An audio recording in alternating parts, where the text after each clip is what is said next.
Hey everybody, it's Andrew and Rosario with Benefits TV, talking today about a really hot topic right now. Saw a article that came out in the Harvard Business Review called "The Move Away from a 9 to 5 Culture." So it says the 9 to 5 workday is disappearing. More and more employees don't want to be told when, where, or how to work. So I've got some thoughts on this, both from an employee and an employer side. Rosario, let's see. Oh, I definitely have some thoughts on this as well. Yes, as hot topic it is, and we're back to wearing masks. So it's been an interesting change of events. We're kind of reverting back to what it was once was when we thought we're just ahead of it.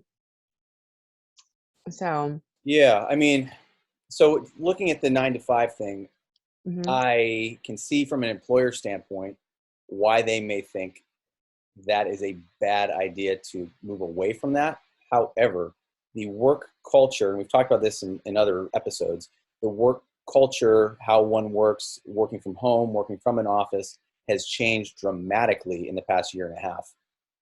Speaking for myself as an employee, my work-life balance has improved tremendously. I have 3 little kids. I'm home most of the time now, so I'm able to, if I'm working but need to jump into a kid exercise or I need to give them some attention, I can do that and not feel bad about it like maybe I would have before, because I would be one in the office and so everything would be done over the phone. Mhm. Um, and I wouldn't be at home. So it's quite things are different. Things are different. I see it from both sides.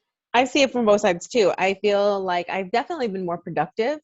I do miss the commute. I miss the commute because I used to use that for to getting into the mental space to be able to listen to my podcast, listen to interviews, listen to just books on tape, even not books on tape. That's way old.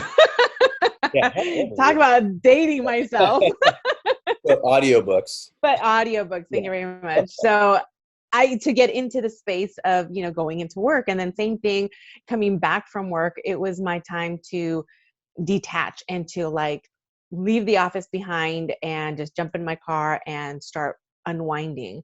I don't have that anymore. So I now it's definitely I more productive because I'm not spending that time in the car. But at the same time, I have had to find ways to do those, to still have those, in and out moments. Because when you're at home, you've got little kids, so that's kind of easier for you than I do. I don't have little kids at home, so I can work until late at night and not realize the timelines and not realize, hey, it's time to have dinner. It's time to have lunch even. So, Yeah, and I've heard that said by a lot of people where the wall between work and home has been turned into more of a curtain where mhm, mhm. there's no real privacy, because now we're doing Zoom meetings with people in their kitchen or in their bedroom. And I've heard that complaint. However, seen some stats out there similar on. There's a lot out there right now on this topic, and it was a Flex Jobs stat that said only 2% of people that they surveyed actually want to be in the office full time, Right. which is really telling. It That is. from an employer standpoint, even though you may not want to move away from that 9 to 5, you may have to if you want to stay competitive. Absolutely. I know, and that's the other thing. It's even though it has become a curtain, I still feel more of the work-life balance. Mhm. I still feel more appreciative of this flexibility that my job has, that I don't have to be in the office.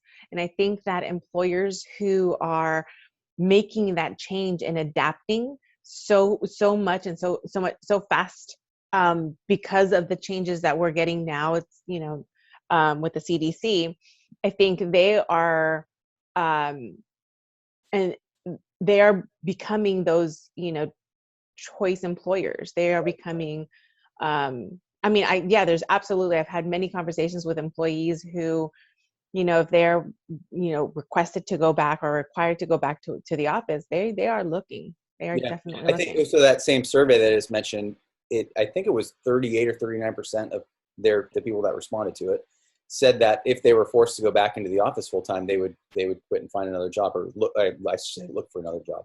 So you mentioned choice employers, 100%. Like it's becoming so tilted toward the employee because they have so much freedom. I mean, So much freedom. we saw people get second full-time jobs because they were multitasking from their house, which some people agree with that, some people don't, but it was happening. And then also people working remotely.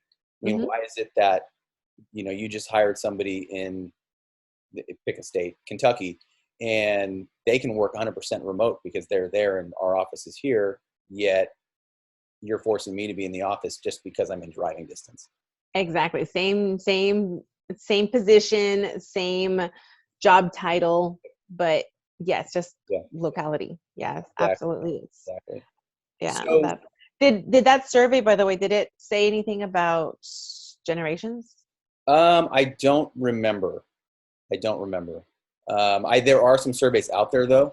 That's a good point. There are some surveys out there that are that hit on the generational stuff. So I want to say, looking at baby boomers and even the older Gen Xers are in the category of they prefer being in the office as opposed to the millennials and the Gen Z, which is really a growing segment of the workforce. Right. That is like, no, we want the freedom to do what we want when we want. Right. So employers have to, like, to your point, they have a choice to make. Right. So we want to hear from you. What do you guys think?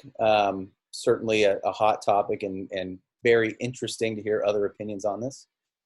So if you want to drop a comment below, let us know. We'd appreciate it. Or you can always reach out to us on Instagram @BenefitsTV.